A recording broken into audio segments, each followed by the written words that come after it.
Welcome, you guys. Thank you so much for stopping by Galadon Gaming Clash Royale, and we're talking about a bait deck here. Now, I say a bait deck and not the bait deck because this really refers to any type of deck like this that is designed to bait out your opponent's splash damage, your opponent's crowd control, like poison, arrows, zap, even the log and the fireball, those faster cast spells and troops that can get in there and control things like skeleton army, and that is what Gunshy is going to drop next.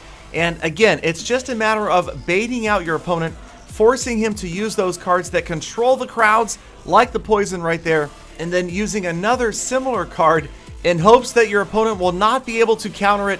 Now, his opponent does have the princess and the zap spell in addition to the poison spell, but you'll notice that Gunshy is keeping the pressure on right now. His opponent chooses not to counter that Goblin Barrel, and that's about a 1,000 hit point choice right there. As you can see, that tower quickly down to 2,000 hit points. So obviously focusing on a big push here rather than stopping that Goblin Barrel, that was probably a mistake. Here comes the Giant and the Musketeer, and now Gunshy is going into defensive mode. But once again, he's got crowds of units. There is the Skeleton Army. That's going to be very effective at controlling both the Giant and the Musketeer. The Princess, too little too late, easily countered again by the Miner. Gunshy trying to get that mini P.E.K.K.A. to the tower for just one shot, but the guards are in the way. And at the end of this push, the only offensive damage comes from the Ice Wizard. Another Goblin Barrel dropped. You can see the zap spell was not ready, so Gunshy gets a bunch of damage off of that tower and down to well below 1,000 hit points. Things not looking good with just about a minute left. Once again, the same push, the Giant Musketeer moving in, and the same exact counter, and the same counter to that counter, the Princess, and the results are going to be predictably similar. What is the definition of insanity? Doing the same thing over and over again, expecting different results. All right, anyway, not saying this guy's insane, just saying maybe that wasn't the best choice. There is a Miner going after the new Elixir Collector. The guards take the Miner down, but here comes a Goblin Barrel Minion Horde combination, and we get more damage in on that tower, even with the Giant and the Zap spell. Just about finishing off that tower. Here we go. One more time. Giant, Musketeer, Princess countered by the Ice Wizard and the Skeleton Army and the Mini P.E.K.K.A. and the Miner. And you can see as we count down to the final 20 seconds of this battle, this tower is barely more than a poison spell away from going down. There is the poison spell wearing the tower down, and the zap is already in hand. Gunshy just getting ready to finish things off with the zap spell. Now, he can't quite take the tower down with the zap alone, so you can see he has adjusted his strategy, just focused on stopping this push long enough to squeeze somebody in. Turns out it's going to be the Miner and a zap, and that does it, grabbing the 1-0 win in overtime. So right there, a couple of level 11s facing off. Now we will move into a tournament battle and watch Gunshy using just about the exact same deck, which is usually pretty strong against large units like the P.E.K.K.A. that you see that Stamp has brought. Now, Gunshy's bait deck is really a good reaction or counter deck, meaning it's probably best he sat and waited right here for his opponent to drop first. He wants to know what is coming after him.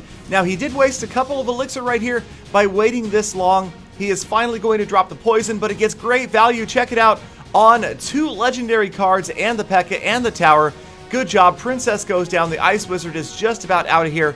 He's going to squeeze in the Minion Horde right on top of everybody. The Zap spell stalls them out so that the Ice Wizard, the Minion Horde, and the tower can get to work. And sure enough, the P.E.K.K.A. goes down harmlessly without a single hit point off of Gunshy's tower. And right here, rather than pushing hard with the Ice Wizard, he's going to sit back, not send anything else out. I usually say this is a good idea with any deck, but particularly with a bait deck like this. Again, you want it to be a counter deck. Don't go out on the offensive unless you really have a big elixir advantage. Or right here, the Miner serving a dual role, damaging the Elixir Collector and distracting that tower, letting those skeletons chip away. And that, again, is about 1,000 hit points left on that tower. And the poison spell finishes off the Princess. Severe damage to the Elixir Collector, so Stamp not going to profit from that one. And wisely, Gunshy letting the Ice Wizard, I usually say this is probably an ideal move. Ice Wizard does so little damage, and right here, taking advantage of the fact that he dropped the P.E.K.K.A., he puts the Goblin Barrel in, knowing that he was low on Elixir, couple hundred more hit points, and now he's just got to stop the P.E.K.K.A. Prince, P.E.K.K.A. double Prince charge. He throws in a sacrificial miner coupled with the Minion Horde.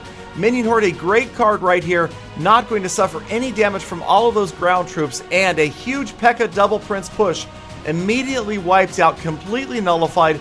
Poison Spell once again will take half of the hit points off that tower and the princess, and the Goblin Barrel is going to get the rest of the tower down.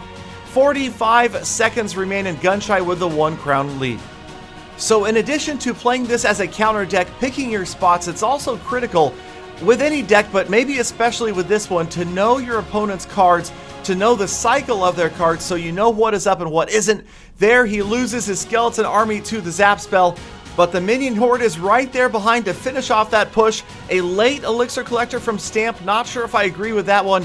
And then Gunshy getting aggressive, dropping a Goblin Barrel to pressure the other tower.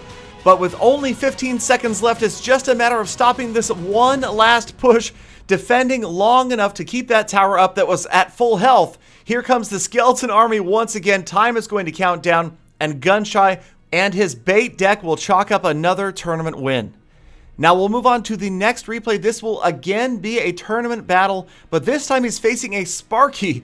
Now this deck, pretty naturally good against Sparky simply because of the large units like this, the large groups of units I should say. The Skeleton Army, the Minion Horde are great cards for controlling that Sparky.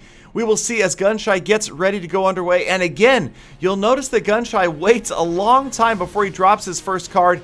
Here comes Sparky right on the river, so before it can get to the tower, here comes the zap spell. The Mini P.E.K.K.A. turns it around. You can see everybody piles on the Mini P.E.K.K.A. and the Skeleton Army finishes off the Sparky. Mini P.E.K.K.A. is almost going to get to the tower and does indeed get one shot off. That is a big shot, about 600 hit points. The Goblin Barrel grabs another several hundred hit points, and check that out. First exchange, 1,000 hit point advantage for Gunshy. And that is probably why the Goblin Barrel is my favorite card in the game right now. You don't see it as often, especially at higher arenas. Yet if you fail to counter the Goblin Barrel, it's almost like some people forgot how dangerous that card is.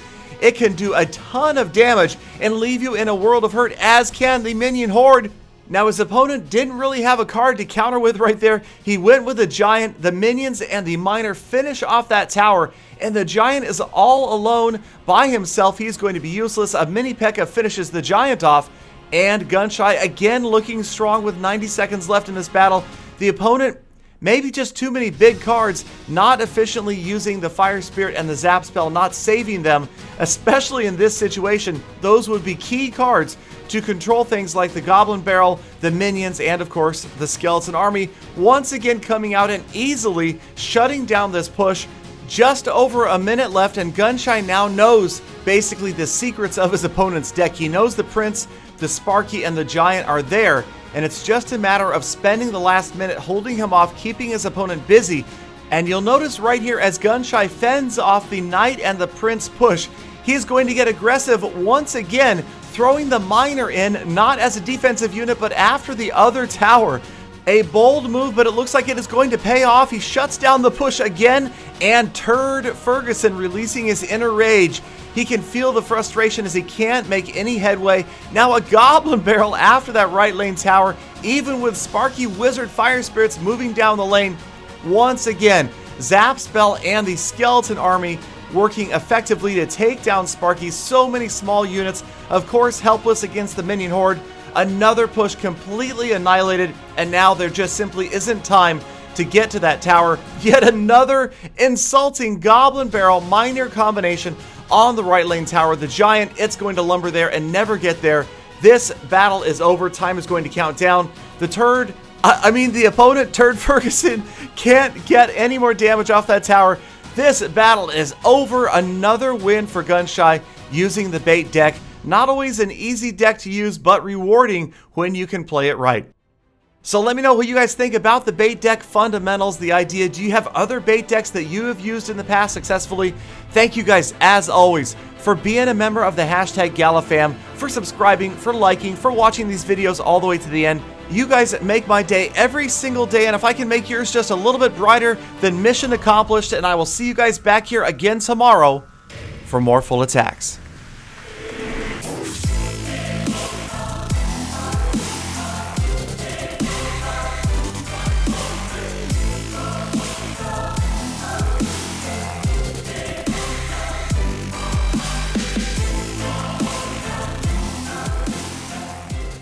Hold on. Mission accomplished? Who do you think you are? Tom Cruise?